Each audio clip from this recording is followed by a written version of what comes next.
Ya, kembali lagi di podcast Ruang Bicara karena semua orang butuh Ruang Bicara. Ya, keren banget. Dan di sini teman-teman masih ditemani dengan gua Ari Dan gua Tama. Ya, yang dimana kita di sini akan membahas sesuatu yang sangat kemarin kan sudah wadidaw ya. Ya. Terus yang kemarin juga yang membuat resah kan udah tuh yang di episode 2. Ya. Nah, dan di sini untuk episode 3 di sini kita akan membahas sesuatu yang perlu diperhatikan oleh segala aspek manusia yang ada di bumi ini, Pak. Waduh, apa itu, Pak? Nah, di sini gua ada judul ya. Seperti biasa, gue kan suka cari masalah ya, Pak ya. Enggak, itu judulnya dari siapa, Pak? Adalah tim kreatif kita lagi, Pak. Tim kreatif yang baru direkrut. Waduh. Ya, podcast hari ini dengan jujur. Ya, jujur. Judul, sorry. Anda kan belibet, saya benerin. Kita saling membenarkan aja, Pak. Yoi. Jadi di sini kita akan membahas mengenai pola asuh berpengaruh. Waduh. Keren sekali judulnya. Yoi, atau istilahnya parenting ya, Bro ya. Parenting. Emang Bapak udah punya anak? Ya belum sih. Ya paling nggak kita akan membahas dari yang sebenarnya sudah terjadi dan kita akan mengambil dari sudut pandang kita sendiri gitu. Oke. Nah, jadi kita so tahu aja lah ya. Kita sotoy-sotoy aja, Bro. Nanti kan kayak yang benerin tinggal di kolom komentar aja. Iya, mending so tahu ya. Mending sok ganteng daripada sok tahu. Nah, ini mending so tahu.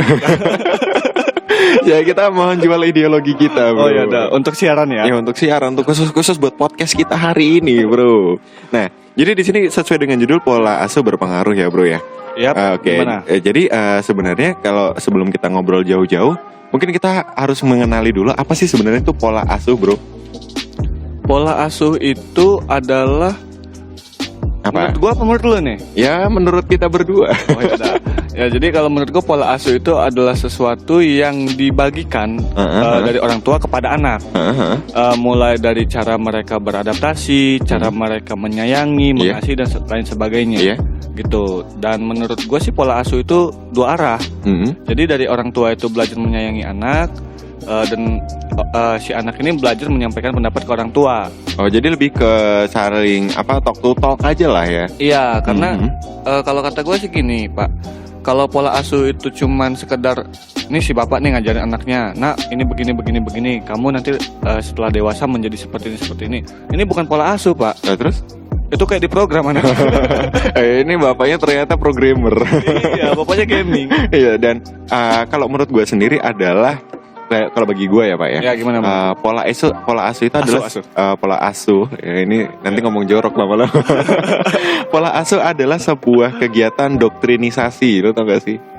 Jadi doktrin, lu mendoktrin ataupun mengubah pemikiran ataupun mengarahkan pemikiran anak itu sampai ke titik yang lu mau. Bener gak sih kalau menurut lo? Nah, jadi ketika seproses apa sih tadi gue sebutin, lupa sendiri gue ngomong apa tadi. Doktrinisasi itu gagal ya, proses doktrinisasi itu gagal dan lu merasa ini gak sesuai dengan jalan gue nih. Makanya sering banget terjadi sebuah konflik yang ada di rumah tangga, apalagi orang tua dan anak. Ini kita ngomongin soal ruang lingkup keluarga aja dulu ya, Pak ya. Oh ya, berarti ini sesuai yang lu lihat dari masyarakat apa? Ini sesuai dengan yang gue lihat di masyarakat aja sih. Oh, bukan menurut lu ideologi lu ya? Bukan. Kalau gue cara pola asuh nanti berbeda. Waduh. Yeah. Oke, lanjut, Pak. Nah, jadi ketika lu sudah merasa doktrinisasi lu itu gagal, makanya timbullah sebuah konflik. Makanya banyak orang tua yang bilang, ini bukan anak gue perasaan gak ngedidik lu kayak gini. Itu sebuah kayak toxic banget gak sih? Waduh, lu bukan anak gue. Terus aku anak siapa, Bapak? Iya, kamu nemu ya. Dari konflik ya. Konflik diri, bukan konflik keluarga lagi jatuhnya ya. Nah, itu sih kalau menurut gue sampai sekarang itu suka salah. Apalagi banyak orang-orang yang ya terutama orang tua zaman dulu ya, Pak ya. Ya, zaman sekarang juga banyak sih, Pak. Zaman sekarang juga banyak. Jadi ya kayak menurut gue salah sih. Tapi kalau menurut lu sendiri gimana sih, Pak, soal pencetusan yang gue bilang tadi gitu? Kalau emang di masyarakat umum sih dari orang-orang yang cerita sama gue ya, rata-rata seperti itu. Permasalahannya nggak jauh-jauh dari Kak, aku dari sekolah lah ya. Aku sekolah ini masuk saya masuk IPA misalnya, tapi aku ini minatnya di IPS. Tapi kata papa aku masuknya IPA aja karena IPS itu bla bla bla bla bla. Ya biar gitu. bisa jadi dokter ataupun apapun itu ya. Padahal aku senangnya masak-masakan gitu. Jadi kayak si anak ini terbentuk dengan keinginan sendiri gitu. Akhirnya kan sempat kita bahas juga tuh di aplikasi sebelah. Ya aplikasi tempat kita pansos ya, Pak. Ya di aplikasi sebelah bahwasannya apa sih yang lo rasain terhadap orang tua lo itu pada ribut masalah pola asuh gitu dan cita-cita. Jadi kayak gue mau A gitu, tapi orang tua gue mengarahkan ke B dan bahasanya orang tua gue mikir gini kalimatnya, bapak cuman petani, bapak nggak mau kamu jadi petani. Waduh. Minimal kamu lebih baik dari bapak gitu. Jadi polisi kayak apa kayak gitu. Dan apa sudut ukur yang terbaik itu adalah PNS, polisi kayak apa kayak dokter kayak gitu. Ya untuk kerja-kerjaan yang ya siapa tahu petani itu bisa menghasilkan. Iya, siapa tahu dia jadi petani yang lebih kaya dan lebih makmur ya. Kalau passionnya petani terus jadi polisi gimana? Iya, nanti nebar-nebar benih-benih keadilan kan polisi, Bro. Oh iya. Nah, terus ya kalau menurut gue sih itulah yang kadang suka menjadi anak-anak itu pada depres sendiri. Lo tau gak sih, Pak? Jadi kayak sebuah pemaksaan cita-cita yang sebenarnya cita-cita itu yang tidak bisa digapai oleh orang tua pada waktu itu. Jadi ya mungkin nggak salah sih ya, karena mungkin orang tua pun berpikir itulah yang terbaik untuk anak gua, untuk anak mereka, yang dimana gua nggak pengen loh anak gua merasakan penderitaan gua seperti yang saat ini. Ya tentunya setiap orang tua kan berharap yang terbaik untuk anak-anaknya ya. Iya benar. Tapi kalau menurut gua sendiri itu adalah sesuatu yang salah, Pak. Kenapa itu salah? Yang salahnya adalah ketika memang anak itu tidak peduli ataupun tidak ingin, bahkan tidak kepikiran untuk ke sana, ya anggap aja tidak sesuai dengan passion mereka lah ya. Mereka akan mencari jalan sendiri yang dimana mereka akan mencari sebuah dukungan, mencari dukungan yang dimana dia akan mencari orang-orang yang siap mendukung mereka. Makanya kalau gue ngerasa ketika anak mereka tidak didukung dengan apa yang mereka mau, mereka suka memberontak. Oh, jadi masa-masa pembangkangan. Ya, masa-masa pembangkangan, apalagi remaja itu sering banget terjadi gitu. Nah, kalau menurut pandangan lu sendiri itu adalah suatu hal yang wajar atau gimana sih, Pak? Kalau untuk masalah masa pembangkangan itu wajar, karena itu nanti kita bahas di episode lainnya tentang masa remaja. Dan itu masuk ke masa remaja itu pergolakan remaja. Tapi kalau kita balikin lagi kan kita lagi bahas pola asuh ya. Nah, pola asuh itu lebih kepada orang tua ini, gimana orang tua ini berdamai dengan diri orang tua sendiri gitu. Berdamai dengan diri mereka sendiri, bahwasannya emang anak lu itu dari lu. Iya. Gitu. Tapi anak lu itu bukan milik lu. Iya. Gitu. Kayak saya seperti kenal puisi siapa ini. Itu puisinya Om Kahlil gitu kan. Om Kahlil Gibran. Iya. Emang dari lu tapi bukan milik lu gitu. Jadi lu boleh menjadi seperti mereka, tapi jangan paksa mereka untuk jadi seperti lu. Iya. Karena mereka itu hidup untuk masa depan, bukan hidup di masa lalu gitu. Dan kalau lu nggak bisa mencapai sesuatu, jangan paksakan hal yang nggak bisa lu capai itu ke anak lu, tapi usahakan supaya anak lu itu bisa mencapai apa yang nggak bisa lu capai gitu. Apapun passionnya gitu. Jadi istilahnya apapun keinginan anak itu selaku orang tua pun harus mendukung ya, Pak ya, selagi positif. Harus. Ya kecuali anaknya pengen jadi mantan narkoba ya jangan didukung. Ya selama positif itu harus didukung. Yeah. Kecuali positif koroti. Ya, jangan bro. Jangan didukung itu. Itu diobatin ya tolong. Itu diobatin. Kok didukung sih, parah ente. Nah, gini bro, kalau apa ya? Jadi kadang-kadang itu anak-anak suka lost motivation, lo tau gak sih? Oh ya, lost motivation ataupun kehilangan motivasi lagi untuk melanjutkan cita-citanya karena kurangnya dukungan dari sosok orang tua dia gitu loh. Ya pasti banyak lah terjadi oleh mungkin para pendengar juga tahu gitu rasanya gimana ketika kurangnya dukungan dan lu sudah kehilangan motivasi untuk terjun ke passion lo. Jadi kayak ogah-ogahan lah ya. Iya benar banget, ogah-ogahan. Males lah gitu, kayak gue pengen ini juga paling nggak boleh. Aspirasi gue nggak bakal didengar. Sama gini bro, satu buah kata-kata yang sangat toksik sekali. Apa itu? Sangat toksik sekali yang biasanya disampaikan oleh para orang tua adalah, kamu anak kecil kamu tahu apa?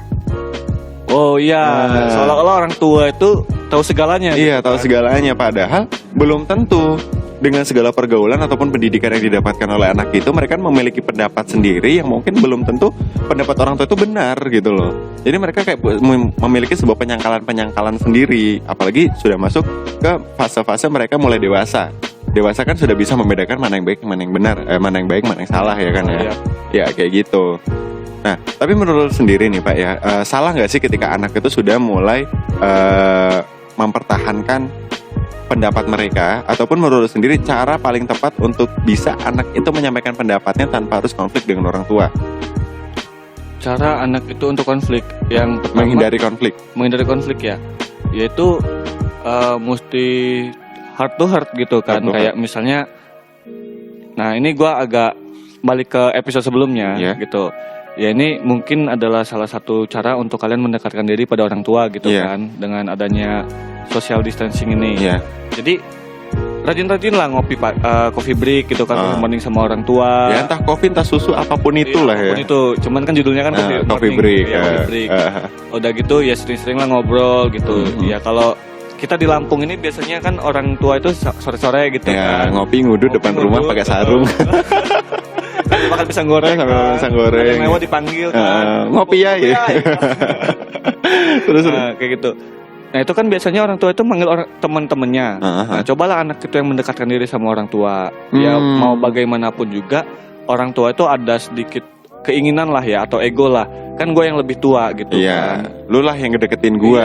Lu dong yang deketin gue. Dan kita pun sebagai anak ya memang harus mengerti hal itu ya Pak ya. Iya, ya karena kita sebagai anak gitu. Ya daripada, soalnya gini Pak, kalau misalnya si anak ini punya pemikiran nih, tapi anak ini nggak mau nyampein, ya akhirnya diem-dieman. Iya, diem-diem tahu narkoba. Tapi inget gak kalau waktu kita kecil gitu kan, kita pengen segala sesuatu itu kan kita ngerengek sih. Iya. Manja. Nah kadang-kadang itu loh yang dirinduin sama orang tua. Rengekan lo ataupun keteguhan lo untuk menginginkan sesuatu. Iya, dan apa namanya? Ya mau ini atau ibu mau ini gitu kan. Kan orang tua itu rindu, makanya sampai segede apapun lu Pak, di mata orang tua lu tetap anak kecil, tetap anaknya mereka. Benar. Gitu. Jadi ya nggak apa-apa lah sekali-sekali kita berlaku manja atau kita jadi anak kecil sama orang tua kita untuk mendapatkan satu keinginan. Iya. Kalau orang tua kita keras juga, walaupun lu rasa bahwasannya lu benar, ya tetap aja salah di mata orang tua. Iya. Ya kenapa lu salah? Ya lu masih tinggal di rumah gua. Lu masih nebeng sama gua gitu. Iya bener sih, dan kita pun ya istilahnya saling take and give lah ya. Lu pengen sesuatu ya lu harus mengasihkan effort yang sesuai dengan yang lu pengen gitu. Iya. Ya misalkan lu pengen pengen motor apa gitu, terus orang tua lu cuma menuntut lu jadi anak yang pinter, cerdas, nurut sebagainya, ya selagi bisa kenapa enggak gitu, ya enggak sih? Iya, ini sih kalau kalimat itu gue jadi ingat satu kalimat toksik lagi Pak. Apa itu? Pernah nggak sih lo, atau lo pernah nggak dengar cerita bahwasannya, atau lo ngelihat sendiri lah, lo lagi main ke tempat teman lo nih, terus teman lo lagi dimarahin posisinya, terus dia ngebanding-bandingin anaknya sama lo, anak tetangga misalnya lo main ke tempatnya si ada kawan kita gitu, katakanlah si A, terus si A ini lagi dimarahin sama mamanya. Lihat tuh si Ari, waduh. Ari mah pinter, nggak kayak kamu A, udah bego. Dengan isinya kebun binatang sensorisme semua ya. Itu toksik nggak menurut lo Pak? Ya toksik banget sih bro, apalagi setiap orang itu tidak suka dimarahin di depan umum. Karena itu menjatuhkan harga diri mereka. Ya kalau bisa sih, kalau memang pengen menegur anak itu, kalau menurut gue sih mending dipanggil ataupun apa, jangan gini nak, jangan gini-gini, itu lebih, menurut gue lebih masuk akal sih ya, dibanding lo marahin itu di depan kawan-kawannya, karena itu malu banget anjir. Malu ya? Lo pernah dimarahin gitu? Anda kan sering nongkrong tempat saya. jadi tahu gitu. Jadi lebih baik adalah ketika lo negur gue sepedes-pedesnya pun nggak masalah ketika di depan gue sendiri. Daripada lo menegur gue di depan kawan-kawan gue, dan kawan-kawan gue tuh selalu secara tidak langsung mendengarkan aib-aib gue, itu sangat memalukan sekali gitu. Terus cara lo berdamai dengan kondisi seperti itu gimana Pak? Ya sebenarnya tidak boleh untuk ditiru ya teman-teman ya. Para pendengar tidak boleh ditiru. Ya gue bodo amat gitu loh.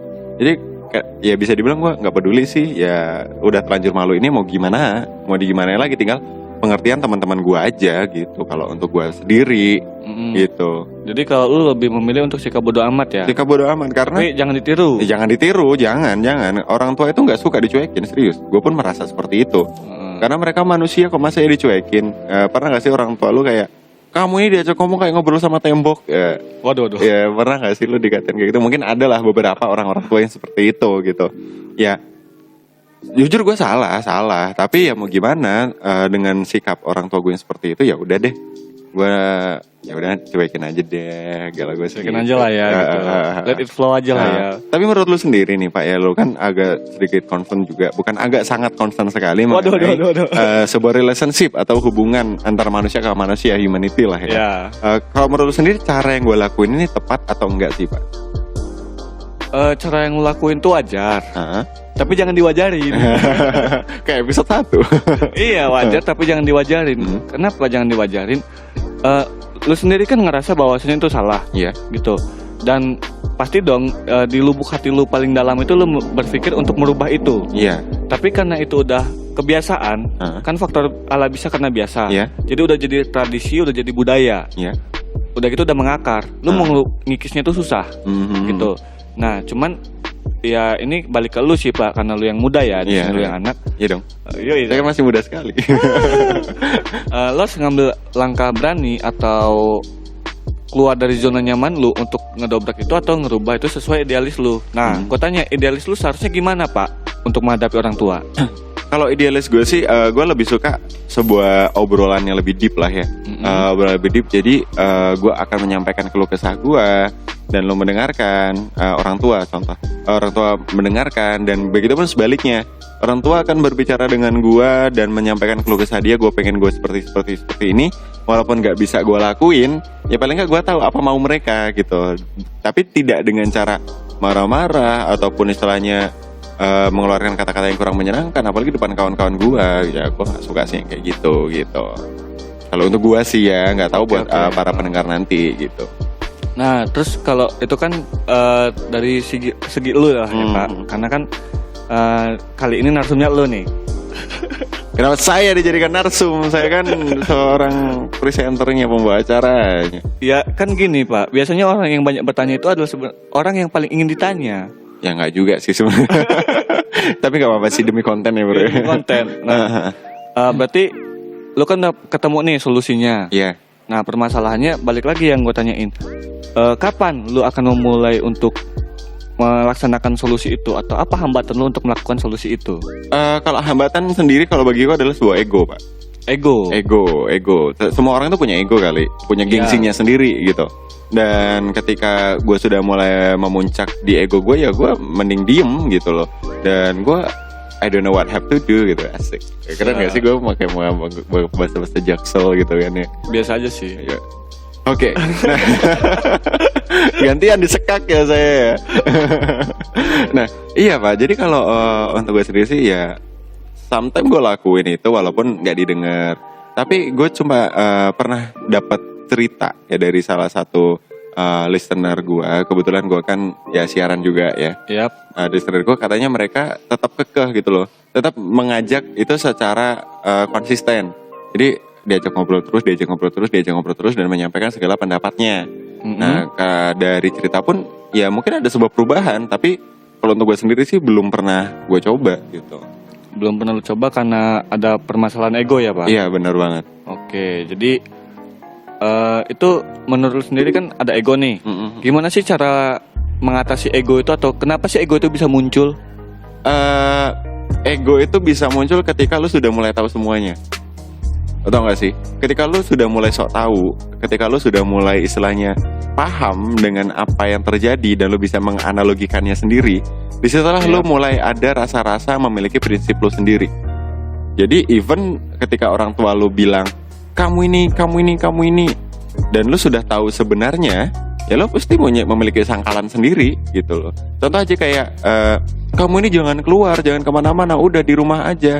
Sedangkan lo tahu bahwa lo keluar pun gak ngapa-ngapain dan lo merasa aman-aman aja, tidak melakukan kegiatan merugikan, lo pasti memiliki sangkalan lo sendiri. Kalau gua sih. Oke, jadi kalau dari kalimat lo itu sih bisa gua ambil kesimpulan kayak quotesnya Om Socrates ya. Apa itu? Bahwasanya pengetahuan yang paling bijak adalah tidak mengetahui apapun. Iya bener sih. Gini Pak, ketika lo sudah mulai tahu sesuatu lo bakal sotoy. Iya, makanya dan mencoba menggurui gitu. makanya balik lagi kepada slogan kita ya. Apa? Mending so ganteng daripada so tahu. Iya benar banget. Nah itulah mungkin sifat ego pun itu terjadi dengan orang tua. Orang tua yang dimana gue udah lahir duluan loh dari lo. Pahit manisnya hidup ini udah gue rasain, asam garamnya itu udah gue rasain. Jadi lo istilahnya yang anak baru kemarin kok gini, mulai menyangkal dah. Mungkin kalau gue ngerasa sih sebuah egonya ada di situ gitu. Oke, jadi pertarungan ego antara anak sama orang tua ya. Iya benar. Di sisi anak itu bahwasanya anak sudah mulai mengetahui fakta-fakta atau mulai menganalisa tentang kehidupan atau apa yang terjadi dalam hidupnya. Di sisi lain juga orang tua itu merasa bahwasanya mereka lebih dulu lahir dan lebih dulu merasakan asam manis pahitnya garam kehidupan. Iya benar. Nah itulah munculnya sebuah konflik di situ gitu loh. Kalau menurut gua. Nah kalau menurut sendiri nih Pak, ya cara menanggalkan ataupun cara menghilangkan ego yang terjadi antara orang tua dan anak agar bisa menjadi satu keluarga itu yang keluarga yang demokratis. Maksud gak sih? Jadi semua pendapat diterima dan diimplementasikan dan dilaksanakan gitu. Oke, jadi kalau ini based on true story. Iya kisah ya. Kisahnya. Jadi kalau ini gue ambil contoh di keluarga gue aja lah ya. Iya. Adalah gue harus berdamai dulu dengan diri gue sendiri bahwasannya nggak semua yang gue inginin itu bisa dipenuhi oleh orang tua gue. Iya. Gitu. Dan di sisi lain orang tua gue juga harus berdamai dengan ego mereka masing-masing bahwasannya gue itu anak mereka gitu. Gue bukan anak orang lain. Iya. Gitu. Gue bukan si A, si B, si C, si D dan sebagainya macamnya. Gue Tama gitu. Ya Tama anaknya Pak. Ya adalah bapak lu. Ibu. Dan ketika orang tua gue mungkin ada pikiran pengen gue seperti anak mereka, ya mereka akan sadar bahwasannya, oh kenapa sih gue mesti ngebandingin anak kami sama dia? Toh dia bukan lahir dari rahim gue, toh bukan bibit gue, gitu. Jadi ada kedamaian seperti itu dan ketika gue nggak menuntut segala sesuatu yang berlebihan, ya orang tua gue juga bakal mengerti gitu. Dan ketika gue menuntut misalnya gini, sorry itu saya gitu, misalnya gue bilang, ya aku pengen beli motor. Gitu. Ya bokap gue bilang, ya kalau mau beli motor ayah ada uang segini gitu, ayah ada uang segini, nah tinggal kamu cari motor second atau motor apa. Gue bilang enggak, saya mau motor baru. Gitu, saya mau motor baru gitu. Ya udah, kalau kamu mau motor baru kamu usaha sendiri, cari uang sendiri gitu kan, ya ayah tambahin segini. Oh gitu. Jadi saling mendukung lah. Saling mendukung. Ya akhirnya terjadilah mitan. Oh, motor kesayangan Anda. Iya. Ya karena gue teman-teman gue kan dari SMP tuh udah mulai motor-motoran lah ya. Jamet itu dari SMP. Di zaman gue. Dan gue bayangin loh, gue sampai kelas 3 SMA gue nggak bisa bawa motor. Serius? Demi. Oke. Dan gue waktu jadi waktu itu kalau gue deket sama cewek gitu kan, cewek-cewek kan yang udah bawa motor biasanya. Jadi gue digonceng sama cewek, Pak. Ya Allah. Sampai kelas 3. Ya Allah. Dan gue nggak malu. Nggak malu ya? Ya awalnya malu gitu, tapi lama-lama enak. Gitu Pak. Biasanya kalau udah malu-malu lama-lama keenakan. Iya. Nggak tahu malu jadinya. Nah, jadi ketika itu gue berpikir lah, setelah gue kuliah gitu kan, gue suka minjemin motor bokap. Udah gitu gue suka keliling-keliling kerja, ternyata motor bokap ini nggak sehat gitu. Dan akhirnya gue memutuskan untuk pengen punya motor. Ya adalah alasan lainnya selain alasan itu gitu. Ada. Yaitu sepakatan sama bokap gue adalah ketika lu pengen motor sesuai keinginan lu, maka lu harus usaha sendiri. Dan gue bukannya nggak kerja gitu, tapi gue mampunya cuma segini. Kata bokap gue gitu. Lu harus terima dong, karena ini kemampuan orang tua lu gitu. Dan orang tua gue kan nggak memaksa bahwasannya gue harus A, harus B, harus C, harus D gitu. Jadi karena orang tua gue tidak menuntut segala sesuatu hal sama gue, maka gue nggak ada kewajiban untuk menuntut orang tua gue. Iya benar gitu. Banget. Nah beda ceritanya ketika gue menuntut orang tua gue pengen A, B, C, D, E, F, G gitu. Ya wajar dong orang tua gue menuntut gue ranking, misalnya jadi polisi, jadi dokter, jadi ABRI, jadi TNI, jadi super hero, jadi Power Ranger, Kamen Rider gitu. Ya apapun itu. Apapun itu. Nah balik lagi ke situ. Jadi adalah ketika orang tua ini, ketika anak ini menyadari bahwasannya lu ngelihat kemampuan orang tua lu. Karena kan dewasa ini kita berpikir dong, gitu. Orang tua kita mampu nggak sih? Orang tua kita bergelimang harta nggak sih gitu? Apa sih yang orang tua kita nggak punya gitu? Terus kita minta sesuatu hal yang orang tua kita aja nggak mikirin sampai situ gitu. Benar. Nggak ada akhlak berarti. Anak-anak nggak tahu diri. Nah, begitupun orang tua gitu. Orang tua ini nggak sanggup buat bahasanya menuruti. Suatu saya itu menuruti atau misalnya nggak memberikan fasilitas yang memadai untuk anaknya gitu. Terus orang tuanya ini menuntut anaknya ini harus memberikan timbal balik kepada orang tua. Ya mikir bapak. Tolong Anda mikir ya, tolong mikir. Jangan.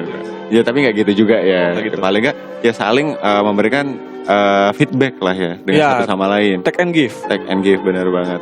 Nah, jadi gini Pak, untuk mungkin untuk di obrolan kita yang sangat singkat ini ya, karena durasi. Seru ini, gue seru banget kalau ngebahas soal orang tua dan anak ini seru karena menurut gue ini adalah satu masalah klasik gitu. Dari dulu ke dulu dan itu nggak pernah selesai. Iya, benar banget. Dan mungkin tidak bisa diputus sih karena itu sebuah habit jatuhnya, sebuah kebiasaan. Habit ya. Nah, gini Pak, gue ada satu pertanyaan terakhir sebelum kita mengakhiri podcast kita untuk hari ini. Kalau menurut lo sendiri, ketika lo nanti jadi orang tua, lo pengen menjadi seorang orang tua yang seperti apa? Oke, menurut gue ya. Yang pertama, gue pengen menjadi orang tua yang lebih baik daripada orang tua gue. Gitu. Dalam bentuk apa? Dalam bentuk segala hal. Jadi, gue alhamdulillah gue cukup dikasih sayang. Tapi gue kurang di materi. Gitu. Jadi gimana ceritanya? Gue akan bilang sama anak gue nanti atau sama istri gue, lu pengennya gue jadi orang tua seperti apa? Karena hidup itu kan pilihan sih. Lu nggak bisa mendapatkan harta yang bergelimang, udah gitu juga keluarga yang bahagia. Keluarga yang bahagia nggak bisa karena sedang dikorban salah satu gitu. Gue bakal nanya sama istri gue, sama anak gue, lu pengennya apa? Gitu. Dan gue bakal berusaha itu. Ya karena gue sendiri sempat ada gejolak dalam diri gitu. Kenapa sih kok gue susah gitu, walaupun gue penuh dengan kasih sayang. Kenapa saya miskin? Miskin gitu kan. Sobat miskin kan. Gak apa-apa. Nah, ternyata setelah gue telaah dan setelah gue dewasa ini, gue sempat bersyukur gitu. Gue bersyukur, bukan sempat lagi, udah bersyukur. Untung saya miskin ya. Tidak ada tuntutan. Gitu. Dan ternyata ini maksud orang tua saya gitu. Tapi kan gue ada melewati fase bahwasanya gue ribut dulu sama orang tua, gue konflik dulu, gue nakal dulu, gue mempertanyakan kenapa saya miskin ya Tuhan, kenapa gitu. Nah, gue yang gue ambil pembelajarannya dari kisah gue adalah ketika gue nanti punya istri dan punya anak gitu. Amin, siapa yang tahu bro. Kalau gitu kan, gue bakal bertanya dulu sama mereka bahwasanya lu pengen gue menjadi sosok ayah atau sosok kepala rumah tangga yang seperti apa. Jadi lebih ke diskusi lah ya di keluarga lu nanti. Diskusi dulu. Kalau lu gimana Pak?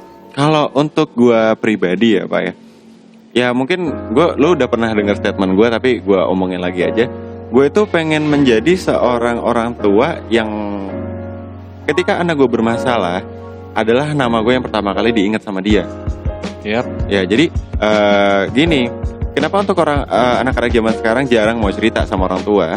Karena gini, ketika lu misalkan contoh mecahin gelas ataupun mecahin vas ataupun apapun itu, yang tindakan itu kesalahan. Jadi orang-orang tua itu kalau yang gue rasain sekarang tuh dimarahin dulu tanpa kasih solusi, ya cuma sekedar marah melakukan emosinya. Jadi kalau gue nanti pengennya ketika gue punya anak, ketika dia melakukan sebuah masalah ataupun melakukan sebuah tindakan yang merugikan, gue akan menjadi orang pertama yang dia ingat dan dia untuk menceritakan apa masalah dia. Jadi gue bakal ngobrol hati ke hati, kenapa gini soal marah mah belakangan. Jadi paling nggak nanti ketika selanjutnya anak gue misalkan terkena masalah, ya anak gue bakal cerita langsung ke gue gitu, bukan melakukan sebuah pelarian yang tidak bertanggung jawab. Oke, jadi lu pengen menjadi sosok role model lah ya? Ya, role model benar banget. Panutan. Karena gini, panutan pertama anak begitu lahir di dunia adalah orang tuanya, ya nggak sih? Jadi ya public figure pertama yang dia pengen contoh. Apalagi anak cewek biasanya pengen nyontoh bapaknya, anak cowok pengen nyontoh ibunya. Dan biasanya kan begitu kesilangannya. Maksudnya yang dikagumi pertama kali gitu loh. Ya. Jatuh cinta pertama lah ya. Setuju. Nah, jadi gue pengen menjadi ketika gue sudah dicintai sama anak gue, dan gue lah yang tempat dia untuk mencerita keluh kesahnya. Karena kalau dari kecil kita sudah membiasakan dia untuk bercerita semuanya kepada kita, ya dia akhirnya kayak, oke lah, gue akan mulai cerita ke orang tua gue aja. Gitu aja sih kalau gue. Lebih menjadi orang tua yang bisa mendengarkan aspirasi anaknya sih. Kalau gue sih. Mendengarkan aspirasi anaknya. Berarti nggak beda jauh sama. Tapi kan balik Pak. Iya. Ini panjang ini obrolan. Oh ya nggak apa-apa. Balik ketika lu pengen menjadi orang tua yang bisa mendengarkan aspirasi anaknya, lu harus menyediakan waktu yang banyak dong. Iya, mau nggak mau. Jadi misalkan ketika gue sudah berkeluarga, tentunya gue bekerja bekerja kan ya. Ya gue bakal menyisakan waktu khusus buat keluarga gue gitu loh.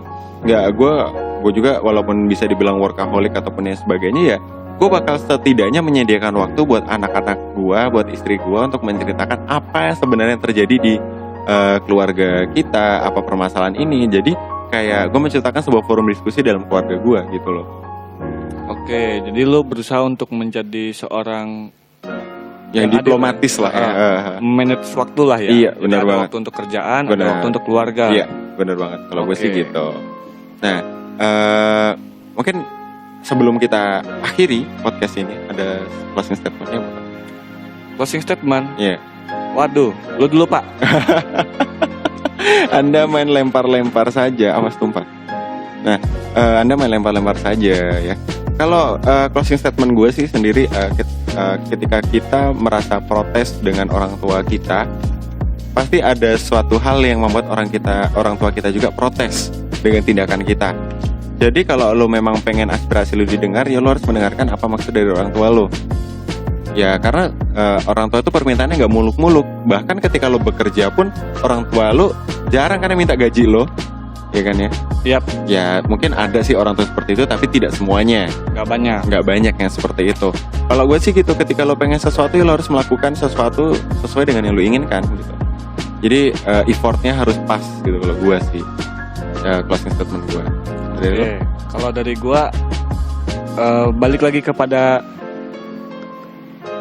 puisinya Khalil Gibran, bahwasanya anakmu bukanlah milikmu. Mereka adalah putra-putri sang hidup. Kau boleh menjadi seperti mereka, tapi jangan paksa mereka untuk menjadi sepertimu. Nah, dari penggalan puisi di atas. Kayak selalu bahasa Indonesia. Dari penggalan puisi di atas, yang pengen gue tekankan, baik itu ada orang tua yang mendengarkan atau ada anak-anak yang bakal menjadi orang tua di masa depan, adalah kamu sama anakmu itu sama lo, sama-sama makhluk hidup, sama-sama ciptaan Tuhan. Jadi jangan paksa untuk menjadi elu gitu, tapi coba ngertiin dia, jadilah seperti yang dia mau gitu, jadilah seperti yang mereka inginkan, dan jadilah seperti yang kamu mampu. Itu sih kalau kata gua. Bener-bener gitu. Oke, jadi kayaknya untuk episode 3 ini kita udahin aja. Nah, mungkin buat teman-teman yang pengen pembahasan selanjutnya, itu kalian bisa tulis aja di kolom komentar. Kalian pengen bahas apa, nanti kita akan bahas dari sudut pandang kita sendiri ya bro ya. Yap. Yoi. Dan di sini apabila ada kesalahan kata ataupun beberapa informasi yang menurut kalian nggak nyambung ataupun kalian sulit mengerti, gue mengucapkan minta maaf. Dan semoga bermanfaat untuk podcast kita hari ini ya Pak ya. Yap, sangat. Semoga bermanfaat dan bisa menjadi panutan kalian. Amin. Dan sebenarnya gue terlalu angkuh sih kalau bilang sebagai panutan sih. Ya apa kita sombong dikit. Sombong dikit nggak apa-apa. Sombong dikit dulu. Iya. Dan mungkin gitu aja teman-teman ya. Pokoknya sampai ketemu lagi nanti di episode selanjutnya dengan pembahasan yang lebih menarik lagi. Dan tentunya tetap dukung kami dengan cara subscribe ya. Kalau yang buat nonton yang YouTube, ya subscribe juga kalau pendengar Spotify ya, karena kami tersedia di platform tersebut.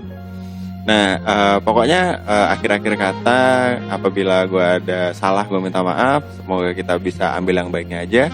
Di sini gue Ari pamit. Gue Tama pamit. See you next story and bye-bye.